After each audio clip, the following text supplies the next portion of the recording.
फैसलाबाद से खबर शामिल करते हैं। फैसलाबाद प्रेस क्लब सालाना इंतखाबात के सिलसिले में एग्जेक्टिव बॉडी 15 नशिस्तों के लिए 23 उम्मीदवारान में मुकाबला हुआ, जिसमें दर्ज झैल 15 उम्मीदवारान ने तरतीबवार कामयाबी हासिल की। अफशां बतूल ने 286 वोट लेकर पहली पोजीशन हासिल की। रिफत अनवर 276 वोट लेकर दूसरे नंबर पर। मोहम्मद नईम शाकर ने 265 वोट हासिल किए। राना तौसीफ यूसुफ के 238, अली रजा मलक और तौफीक यूसुफ ने 236 वोट हासिल किए।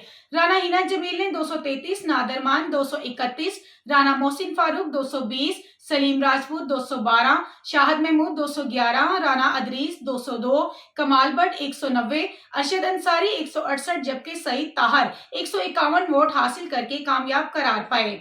इससे पहले ग्रुप लीडर सदर Shahid Ali, new TV senior नायब सदर जीए तनवीर, कोहिनूर टीवी नायब सदर Zafran Sarwar, daily business report Rida Sindhu नायब सदर, Samaa news secretary Azadar Hussain Abdi city 2 joint secretary Aurangzeb Malak GNN news, Nadeem Javdani weekly Babarsher news, finance secretary की सीट पर Malak Shaukat Ali, new TV information secretary अवैध सत्तार 365 न्यूज बिला मुकाबला मुंतखब हो चुके हैं।